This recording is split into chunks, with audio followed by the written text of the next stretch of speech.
Hello, ciao Francesco. Hi Enrico, ciao. Ciao, good afternoon. So thanks everyone for watching us today. I'm Enrico from Avanscoperta. I'm here again, this way, with Francesco Strazzullo, who is the author of the first book we are publishing as Avanscoperta. So a bit of background as usual on what is this basically and why we are here to talk to Francesco again. So Avanscoperta at the end of last year decided to embark in a new adventure and start publishing books. And Francesco was crazy enough to join us in this first iteration of the experiment. So we've been publishing Francesco's book on LeanPub, which means the book, basically you buy the book and you receive updates as it gets written. Big news, today we do have an update coming up. We are waiting for the update basically to be released, and it's going to be chapter 4 of the book. Yay! Yeah. Chapter we are going to talk about briefly. So what is Francesco's book about? It's called Decision Making for Software Development Teams, which is also the title of his workshop. And basically, Francesco has been studying this field for years now, so he's really the best person to talk about this. And the book deals with how to make mindful technical and not only technical decision when it comes to your software projects. So this is the 5th time we are here in Friday afternoon, which, as we know, is the day which Francesco dedicates to writing. We were planning for a little surprise today. We tried to connect from the park where Francesco was until 1 hour ago, but then, of course, the connection wasn't stable. So sadly, we couldn't do that, but we'll make it happen one day. It was. I will try to have a better connection next time. Yeah, it was fun to try that, but we are always in our setting. Francesco from his office, and the same for me. So Francesco, how are you doing? Last time we spoke was 1 month ago. Yeah, exactly. It was just before the last edition of the workshop. So I broke my promise of 1 chapter per month, because I dedicated April month to workshop, and so I'm now ready in May with another chapter. This is just published about right now, right in this moment. As you just printed out on the banner, is about knowing your business, knowing what are the business needs of the company that you are building a software. That's the main point, the main point of this chapter. Because of course, sometimes when building software, and also, I mean, people not building software like myself, we kind of lose track of what is the purpose. So what's the reason why you're doing something? And I've already read your chapter, and it's very interesting. And as usual, there's a lot going on, and something that can be useful for non-technical people, which is also one of the points of your book. So tell us a bit more about this. So how important it is to know your business, and how to make sure you always have that in mind. I think that knowing your business, the business needs, it's very important to make a mindful decision, because we as developers often forgot that a software should solve a business problem. Okay, there is always a company behind that. Okay, it could be your client, either be your product, or it could be also an internal project for example, a big company. But there is always a reason behind, a business reason behind that. Okay, it could be a B2B problem. You have to sell your product to other companies. It could be a B2C problem, Spotify, for example. Or it could be an internal problem, but it's always related to a business need. Also when it's an internal process, because when you build a software for an internal process, usually is involved with spend less money because you are automating a process. Okay, so it's always about the business needs.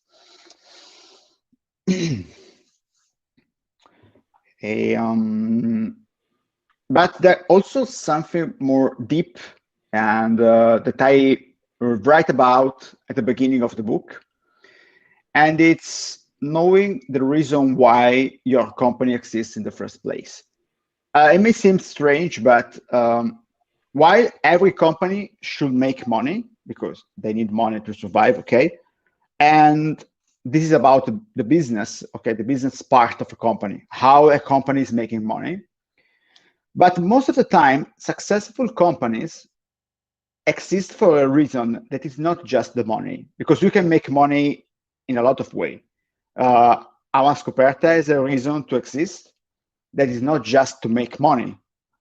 Flowing as a reason to exist that is not just to make money. Quite surprisingly, a lot of developers does not know the vision or the mission, it depends, of their company. But sometimes you can get a lot of useful insight also for technical problem. Of course, it's not so easy because, you know, a vision is from a very, very high flight level. You see problem from the very high. So it's not easy to, you know, calibrate your vision to your specific problem in the day by day. But to keep that in mind could be very, very useful in some particular cases. In the book, I made an example about the Twitter's mission statement. I don't remember the mission statement exactly, but it's about communicating without barriers, okay? And then I made an example in the book, and I say that, okay, you are a new startup with the same mission as Twitter, okay? Or you are Twitter some years ago, okay? Choose your way of thinking about the problem. And what I ask is, okay, you have to build a mobile version of your product, whatever it is. But remember that you need to remove barriers in communication. And you have two options for simplicity. You have the mobile native application on iOS, Android, okay, on the stores, or you can build a progressive web app that is just a website that you can install on your devices, okay? It's like a website plus.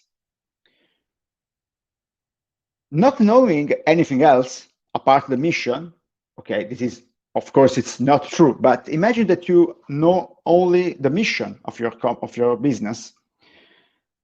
Probably you should go with a progressive web app because the web, it's with less barriers instead of the mobile Apple Store or Google Store that you need to you know, respond to the needs of companies. Nobody can ask you to remove a website if you are doing legal stuff, of course, or if you're not living in an authoritarian country, but it's another kind of problem, okay? But more in general, the web, it's with less barriers than, for example, mobile applications. So you could choose to follow your mission and say, okay, it's not directly related to my software, but I can get some interesting insight from it. That's the point of the reason why behind a company. So it's gonna guide you somehow in making some decision. Of course, it's not gonna be for everything, as you said, but some, you know, guidance can be provided by the mission and vision. Yes, because it's the way where all the people in a company should go. Okay, a mission or a vision gives you direction, so you can go backwards. Okay, you may not. It may not be useful, but you have to be sure that you are going in the other way when making a software or something else, for example. Yeah. Another example that is not related to software is about it's Ryanair. Okay, I don't remember the mission correctly, but it's to make people spend less as possible. Okay, in every way.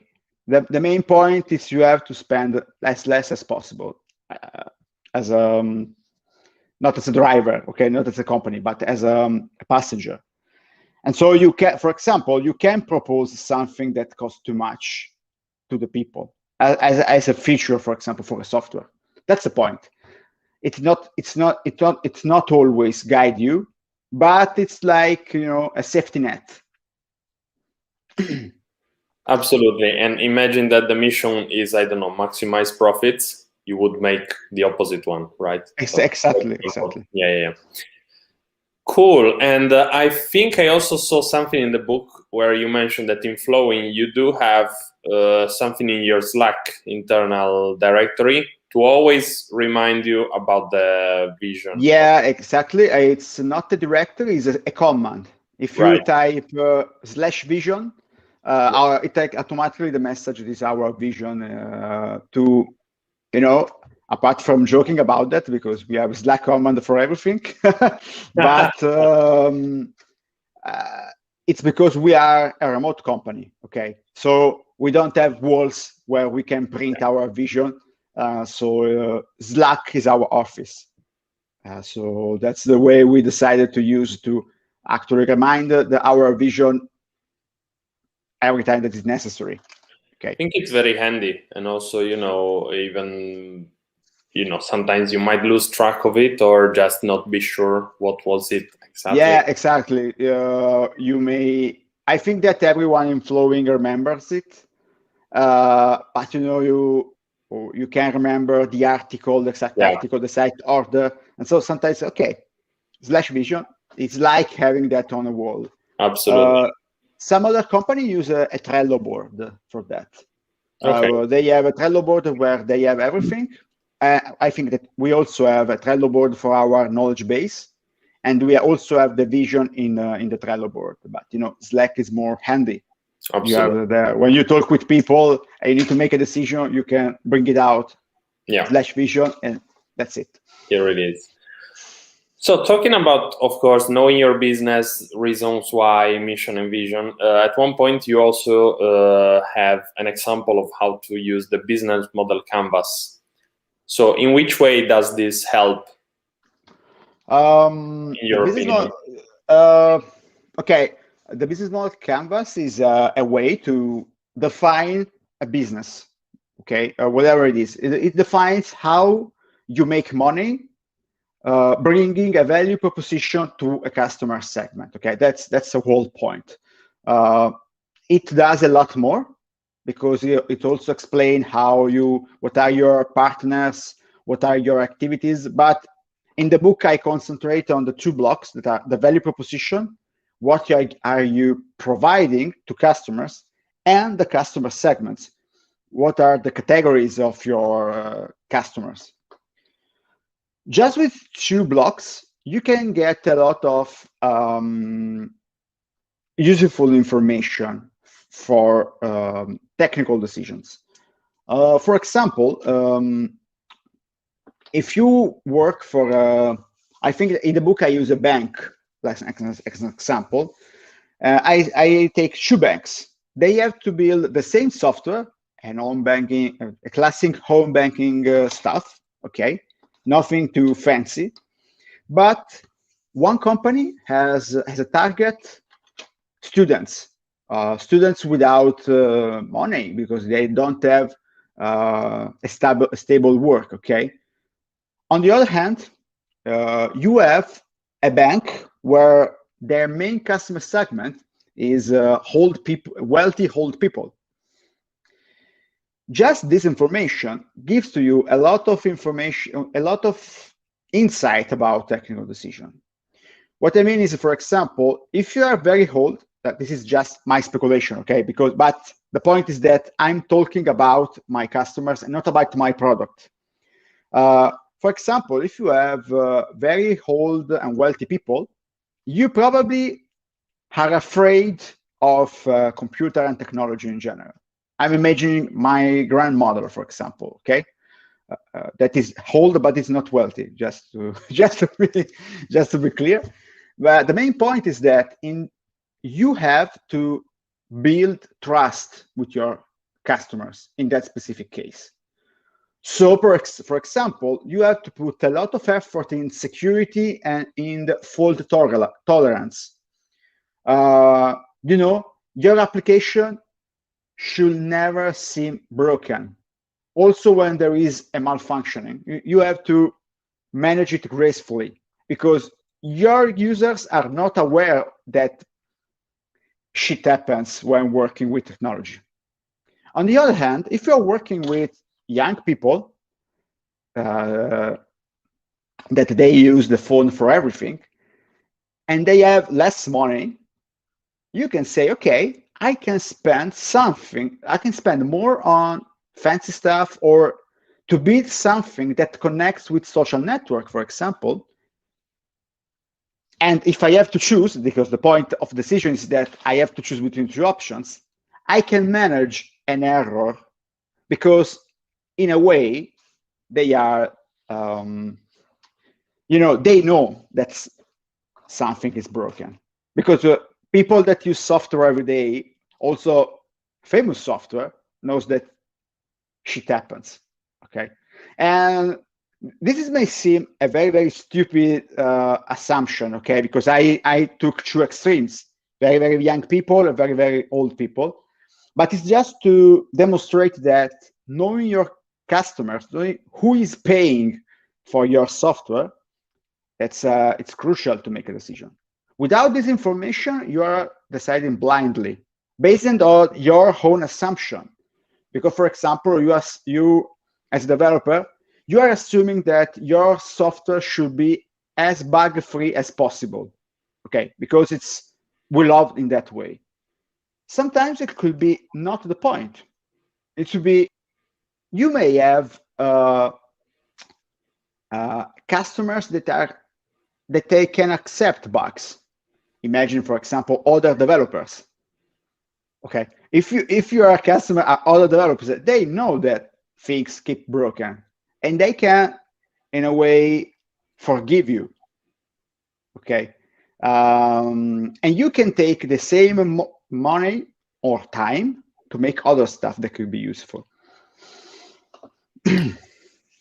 That's interesting, and of course, it's one of the parts of the canvas where you know who is, you know, the receiver. Let's put it this way, of your product.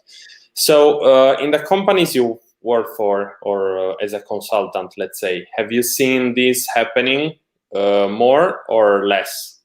I guess if they call you, it's because they want this to happen more. Yeah. So it will be the practice to use the business model canvas and to make sure everyone knows about, you know, the vision and mission. Okay.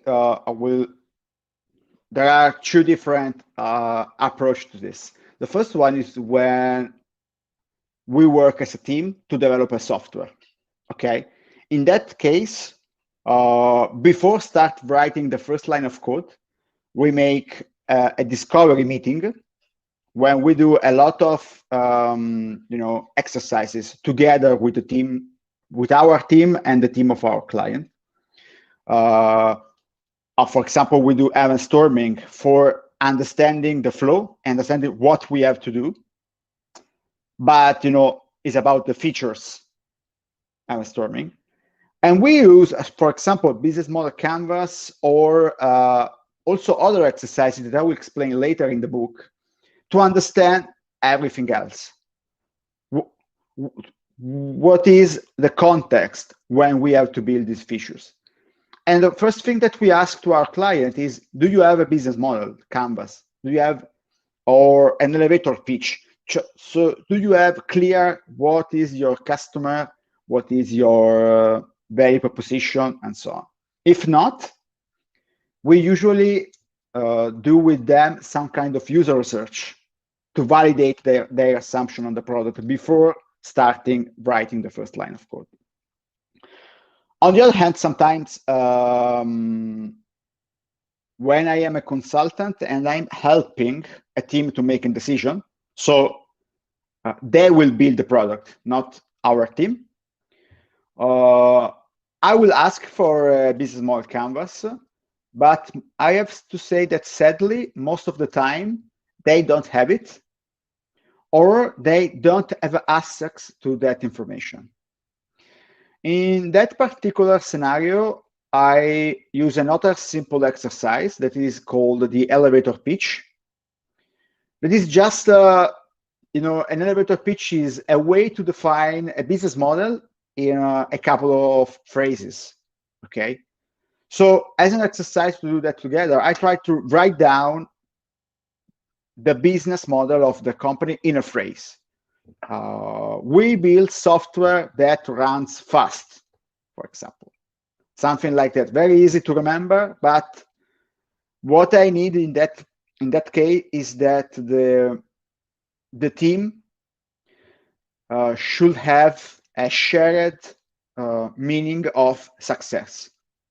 That's the point, because if you don't share what is the success of our product, everyone in the team, and I'm not talking just about the developers, I'm talking also about stakeholders, product owners, Q&A, everyone has their particular meaning of success. And it can be a chaos, because I do something that is good for my opinion, and you, Enrico, could do something that is good for your opinion. Yeah. Elevator pitch is a simpler exercise, because a business model canvas is quite complex to compile. And you will need to have a lot of people, different kind of people at the meeting. An elevator pitch, you could just do that with also only the developer team, just to be sure what is the main point of your product. It's not deep, but it's easy. It's something, absolutely. Yeah. Okay, so that's all of the things you are describing in the chapter 4, which was just released.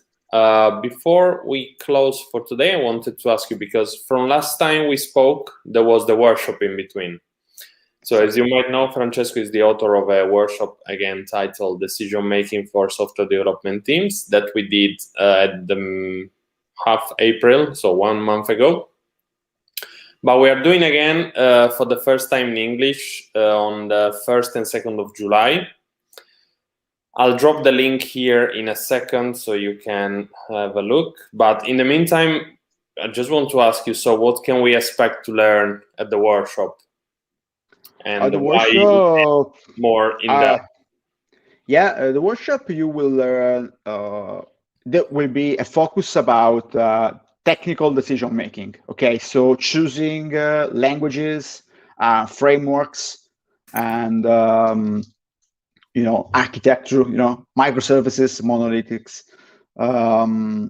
That's the focus. The book is more broad. I will not just talk about technical decision. The workshop is focused on technical problems. So it's okay. I have a new project that I have to start with my team. I don't know the team. I don't know anything about the context. How can I make a mindful decision? And there will be 2.5 days of exercises about gathering the right data and then visualizing your boundaries. What is your meaning of quality that your decision should match? That's the point. This is the bulk of the workshop.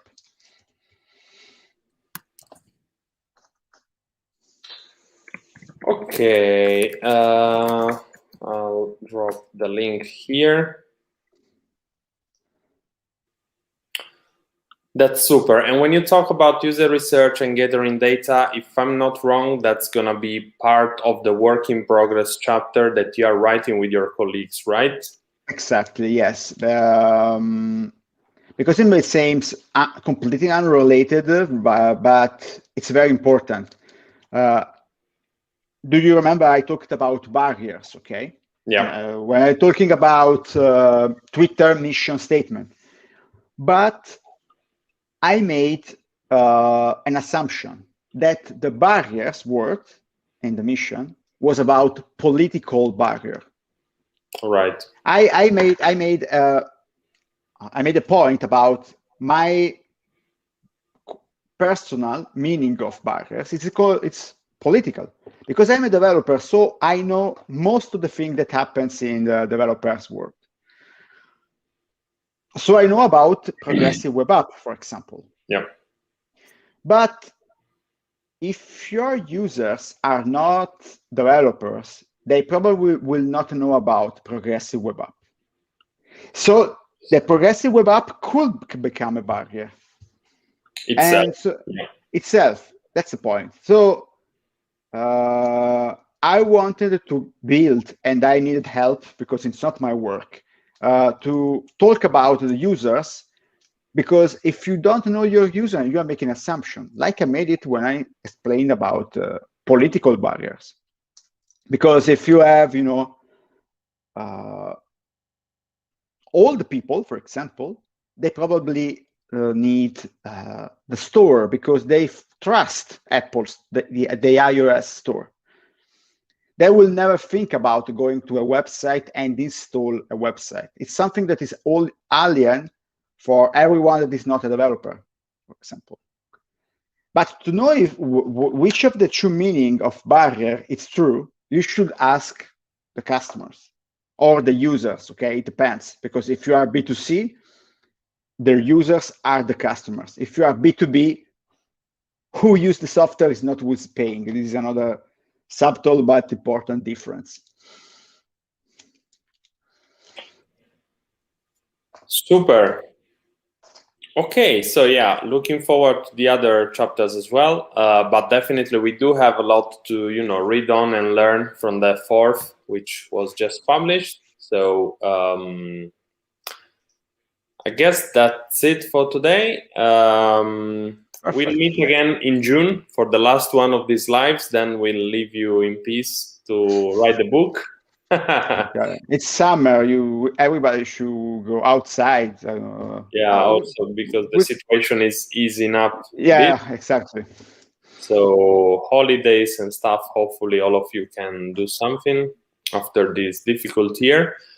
So what to say? Thank you very much, Francesco, and to all of you who are with us. Thank you, and we'll see you next time. Next time. Bye-bye. Bye.